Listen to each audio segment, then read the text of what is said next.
Welcome to Sisters Inc., our podcast for and about women business owners, brought to you by Black Enterprise. I'm your host, Alisa Gums.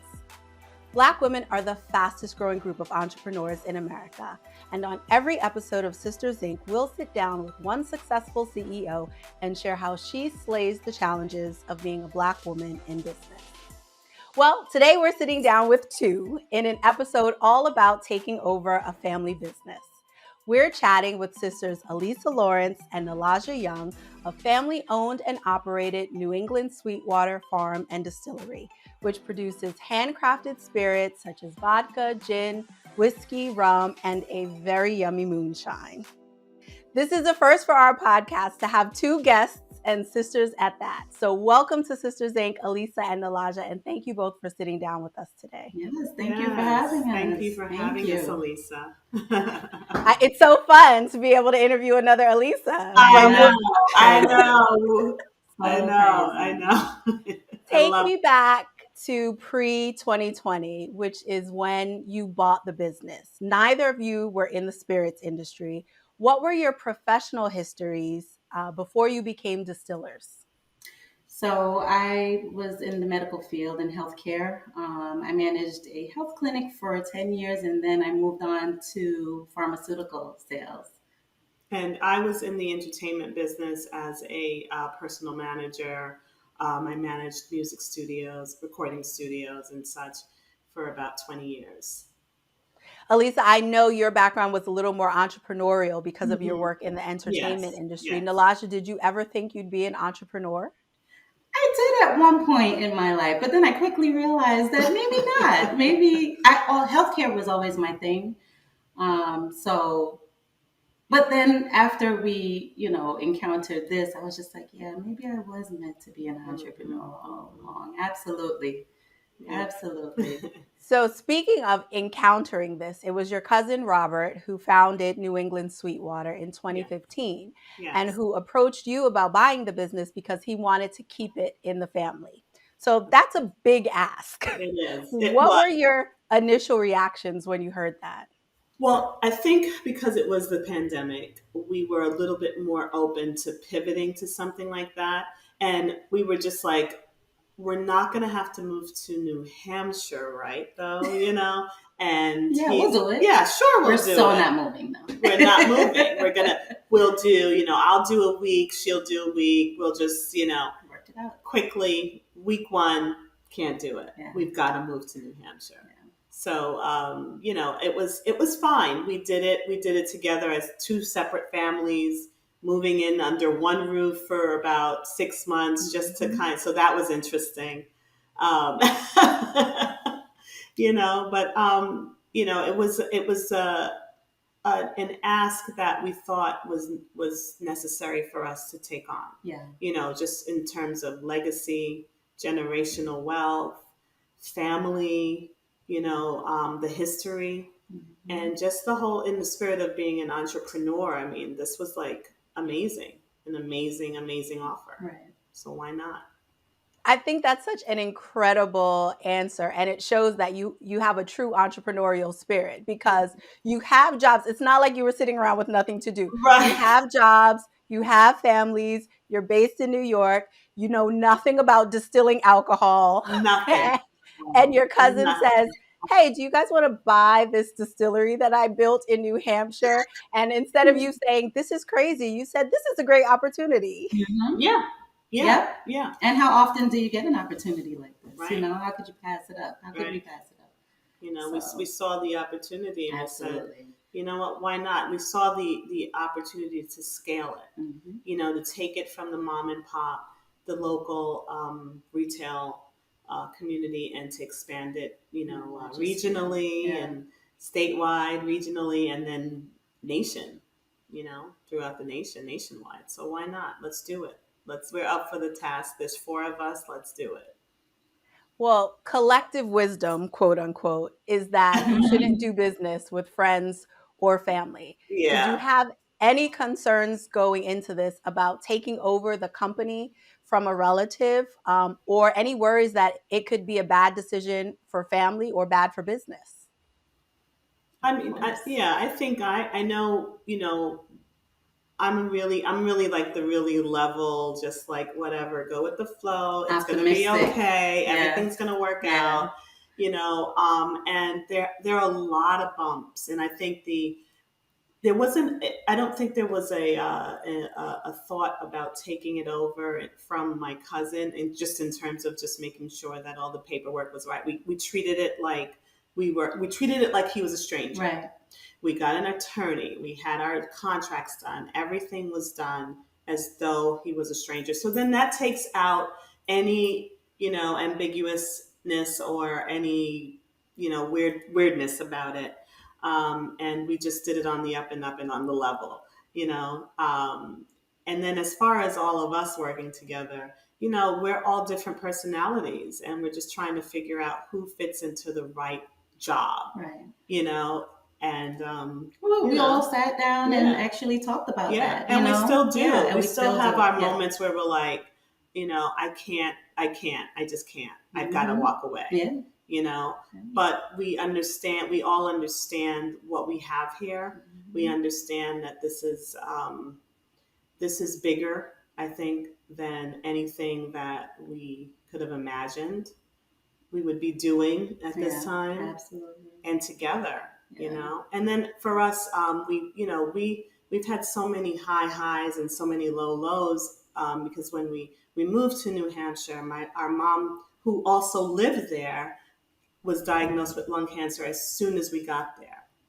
And then she's the one that encouraged us to do this. Mm-hmm. She's like, you got to do this. I'll give you the down payment to start to get things going. And then she passed away literally a year later. Exactly a year later. Almost to the day. Almost to the day. So I think we remember that, we carry that with us. So even though there may be bumps in the road and we may butt heads on things, and I think we all remember in the back of our mind why we're doing this. Right. It gives us the push to keep going. Yeah. Yeah, it's beautiful how much your mother believed in the business and was such a big part of the founding of it. That's part of her legacy now. Yes. Too, this is her legacy. This is her legacy, an extension of her legacy. Yeah. Yes, but you did mention bumps in the road, and we want to get to those bumps because, this is something that can be so helpful for people who are considering going into business with their families or who are in the early stages. What were some of those early bumps in the road, and how did you work through them? Yeah, I think things like, just personality conflicts, some of us may be more driven in the sense that, Carl and I, my husband and I, have 20 years ahead of Nilaja and her hubby, who are doing everything too. And so we're more like, oh, let's go. And we're like, and they're like, wait, what do you mean? We have to take our time. What do you mean? About? We're going to do this. We have to plan that. And we're like, no, let's just go. So what happens is we'll have higher expectations of, like, getting things done, or just things that we have to stop and remember that they don't have the same level of experience in that arena. So that is a daily, like, struggle. I'll say, it's a daily struggle. Not even gonna lie. It's not like, it's a daily struggle. Yeah. And it's a daily struggle of just remembering and just, being mindful that we're all in this together, and they have to learn. We also have to learn. I think we've got to learn to step back and say, okay, let them lead this particular situation. We can't always be, and I'm the older sister, so I already have this, like, it's me, we're gonna get done. I'm gonna get this done. Or you got to do this. So it's gotten better. But I also know that we found our thing. Everybody has found their thing, so I do all of the mixing of the cocktails and the flavored spirits and stuff. So while Alisa and Carl are on the other end doing the operations and the marketing, and I'm like, okay, I'm gonna crank it out. I'm just gonna crank it out. What do you need? What do you need? What do you need? And then my husband, who's great at sales, he'll do deal with the tasting room portion, and So we're finding our footing, and I think, you've got to also maintain a level of respect for each other and remember that on a daily basis. It's a daily struggle. It's like a marriage all over again. And it's like, you've got to really, really, really remember everybody's role. You got to cut that family line off. Yeah. The personal stuff, it just, that's also a thing, So if you've had, conflict in, your sisters first, right? So any conflict, right? You don't want to transfer that to the business. It's hard. It's not easy. There's no way to say, oh, we're not gonna bring that business in here. Well, but there's no way it transfers over. So you've got to figure out how to make sure that you're not crossing any lines and boundaries for several lines. Because then it's not only just us, then it's, our children who are working in the business, or our aunt, or so it's a true family business. So those are things that we have to remember. We have a lot of headbutting going on, and that's just going to continue, But I think that as long as we remember that what this was about, what we're doing, and what our goal and mission are, it can work. It can work. And being honest. Yeah. Being honest with each other, about how you feel about something that was said, or something that was done, or how you felt in that moment. Right. So, and not letting it go too long. Yeah, Kind of try to address things right away. Let's get past it. Yeah. And let's see what we can do to fix it and get past it. Yeah. But it's not. We got a business to run. But it's not butterflies and flowers. No. Not at all. Well, we're going to come back to the sister dynamic a little bit later, but we've been talking through so many layers of family that are involved in this. And you mentioned both of your husbands. So it's not just you two, but both of your husbands who bought and now run the business. What were those conversations like between the individual spouses? Because we cover a lot of what we call copreneurs, married couples who are in business together. And that's a whole nother dynamic. Yes. So when your cousin came to you and said, what do you think about buying this distillery? What were the conversations like that you had with your husbands about buying it and going into the business as the four of you? Yeah. You want to go first? Yeah. It was, I think we were all pretty much on the same page. So we brought it to them, and they were just like, yeah, of course. But had similar reservations as us, like, hey, we're not moving. But this could be a really great thing, And like Alisa mentioned before, I think it was just about, because it's it's women owned, it's our it's our business. Where would you be? What would you do? What am I looking for? What's the word I'm looking for? What role are you gonna play? Mm-hmm. How do you feel about this? So I think they were really supportive, really gung-ho like we were about doing it, and it's working. Yeah. It's working. I mean, and it was similar conversation. Mm-hmm. I mean, we saw the value in it. And I think that the guys needed to figure out how they would connect. Right. And how they would connect as co-workers and business owners. And because we're coming into this, later in life too. This is not we're not 21 here. And we're coming into this later, and people have had their respective careers, and you've worked a certain way. They're two very different individuals. My husband's a retired law enforcement officer. Yeah.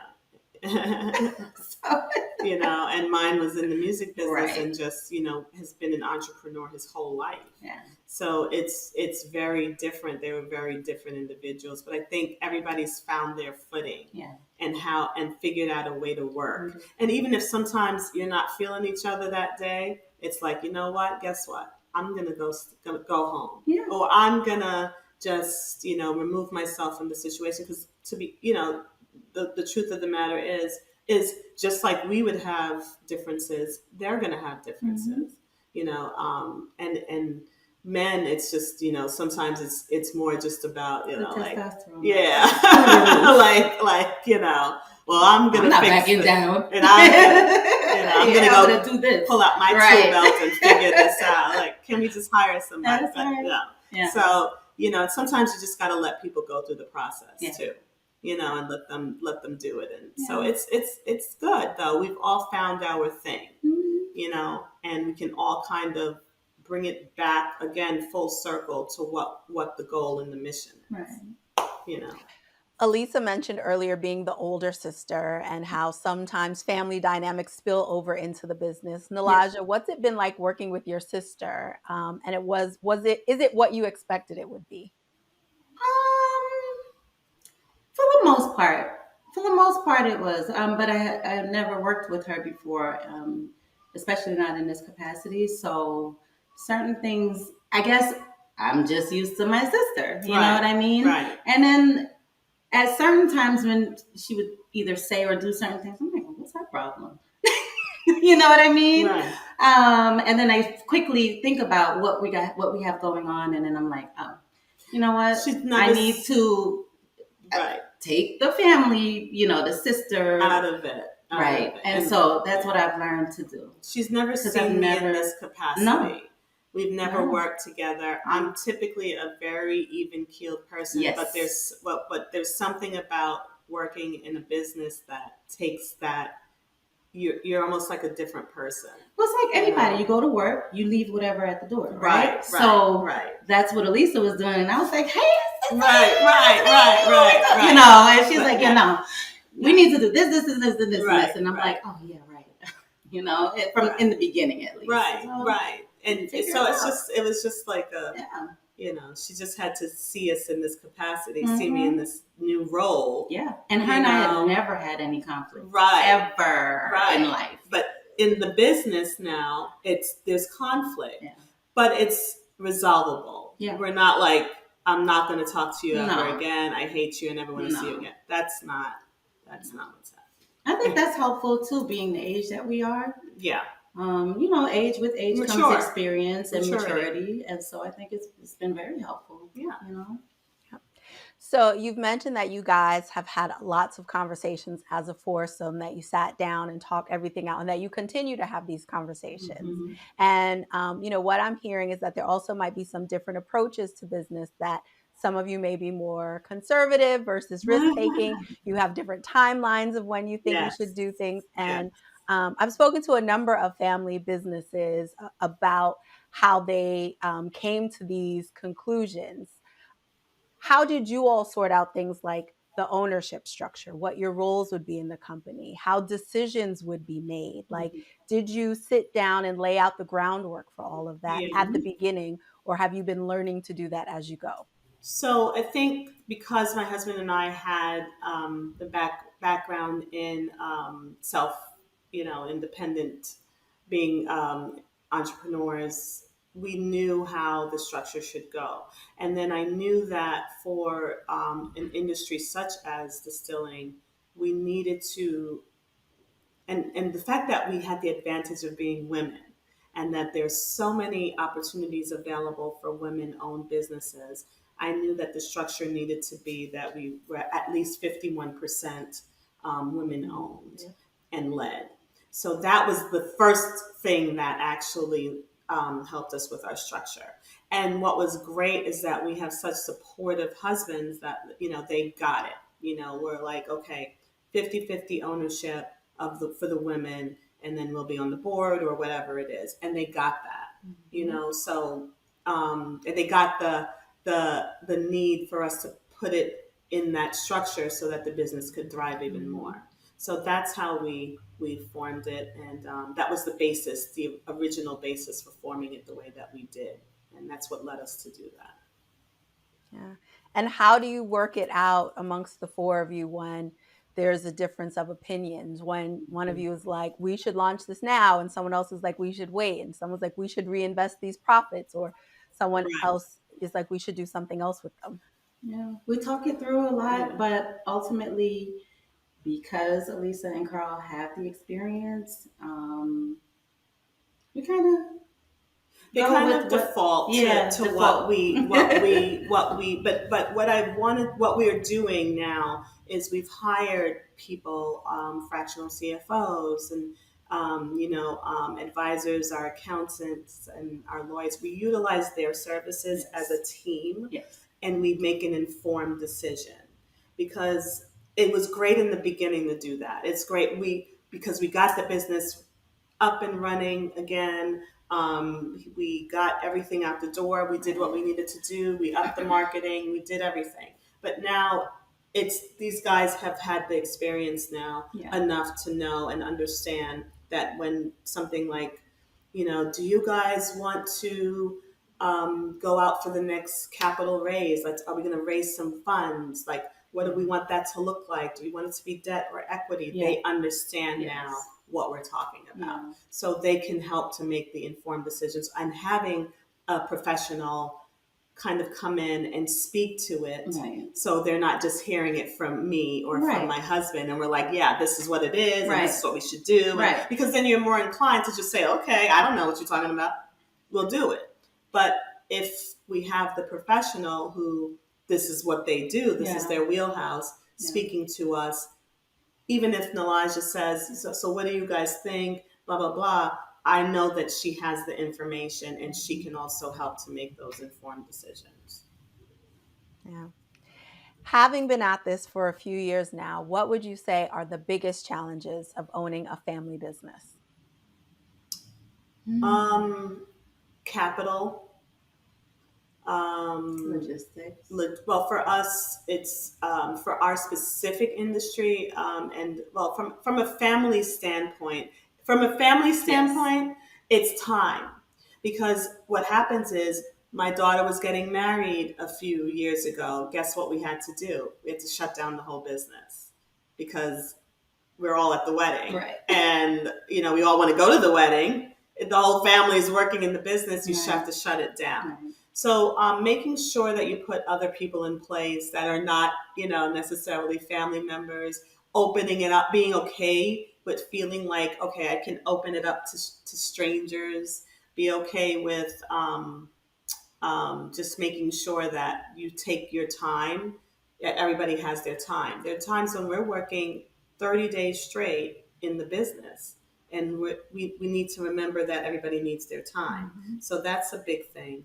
And then from the business standpoint, even as a family, mm-hmm. it's making sure that we're raising capital, because now we're taking on the debt together. Right. It's not just, oh, Alisa, this is your business, you're going to raise some money. Nilaja, you work for me. No, we're taking it on together. So if the ship is going down, the whole family is going down. Yeah. So those are some of the challenges. But I think we're figuring that out, and we're getting the right folks in place to help us. It's great that we know our business. Mm-hmm. We know what needs to be done. So when these folks come in, they can't just tell us, anything. And Nilaja, what have you found most challenging over these last 4 years about owning and operating a family business? Yeah, time has definitely been big. And I also have school-age children, younger children, whereas Alisa doesn't. Yeah, Alisa and Carl don't. They have grown children. So juggling, just juggling that life. It's work, but because we're entrepreneurs, you get to kind of, it's more flexible, but it's still, so time. And then on the business side, having folks in place to work, and also logistics and such. So, that's it. So I know you guys already shared one really great piece of advice when you were buying the business. You said you treated your cousin like he was a stranger. You brought in a lawyer. You did everything, professionally by the book, and took the family dynamics out of it. Exactly. What other advice can you share with entrepreneurs who are considering going into business with their families? Research. Continue to learn your business. Continue to learn. Yes. Continue to explore other just explore, learn, research. And I think it's important to also treat, our agreements are done by an attorney, or our whatever business advisors. There's so many resources out there that there's no way that you should be doing any kind of janky business anymore. Right. We shouldn't just be writing on, a piece of paper. We own this, I own that, you own that, and here we go.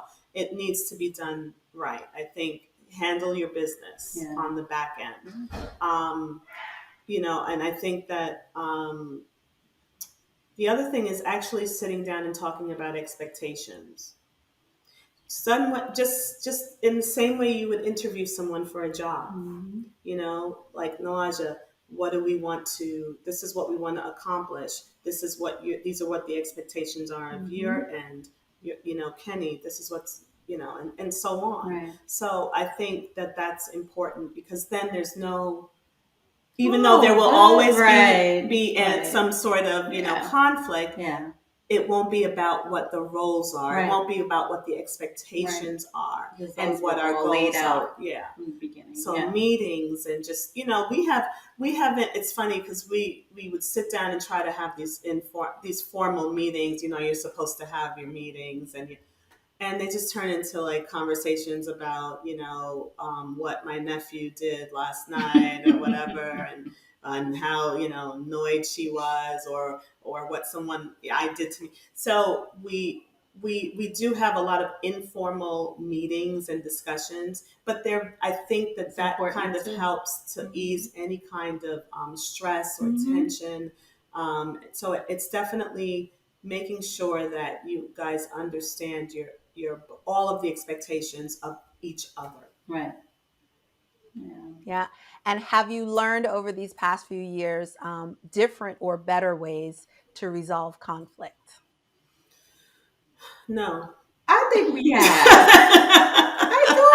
Oh my gosh. I don't think so. No, I just think that because we are siblings and we're family, it's hard. There's no I don't think we're close siblings. We're right, very and we're close. close. It's not like, so it's just like we kind of read each other's body language. Yeah. Like I know if she's annoyed when she comes in the morning so then I'm just like, okay, let her do her. But I think that's is that conflict resolution? No, well,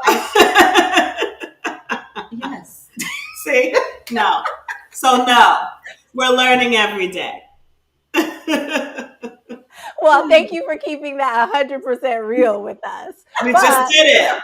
Yes. Sometimes giving her space can be considered conflict resolution. I'm with you. Right. And we do. We have learned to read each other. Mm-hmm. All of us, all four of us, we read each other, and then we're like, oh, okay.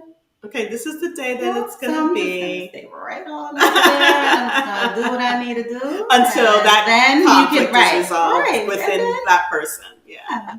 But we don't take it personal.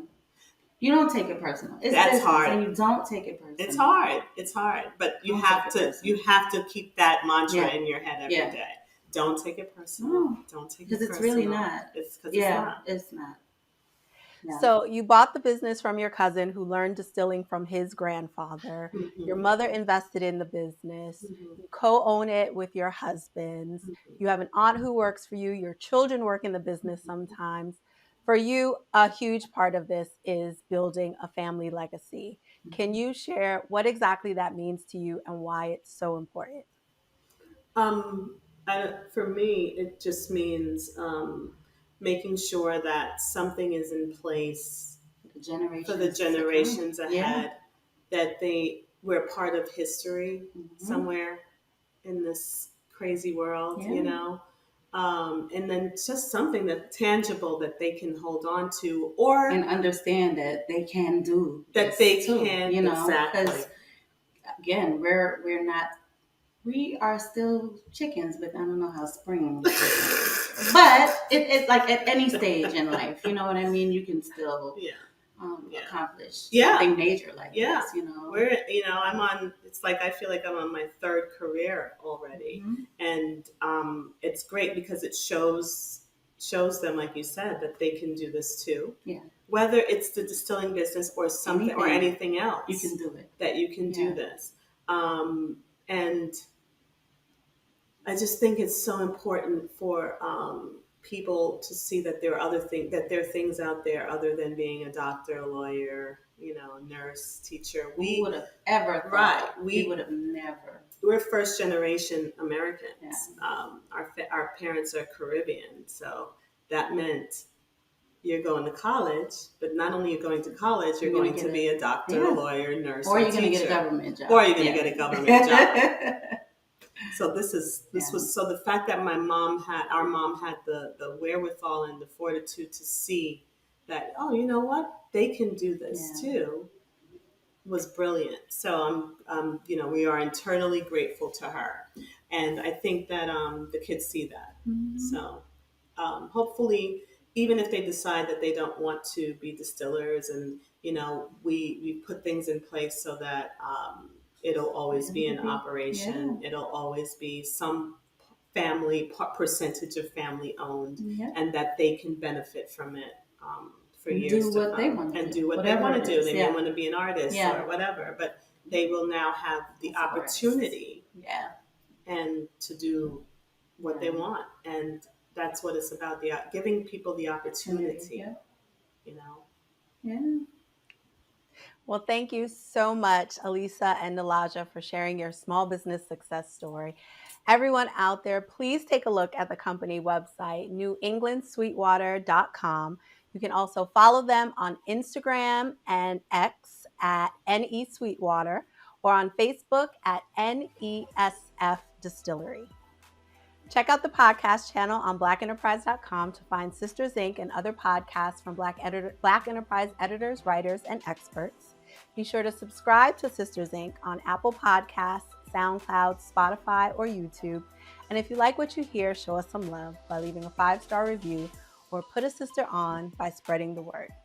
I'm Alisa Gums with Sisters Inc. for Black Enterprise. Thank you for listening.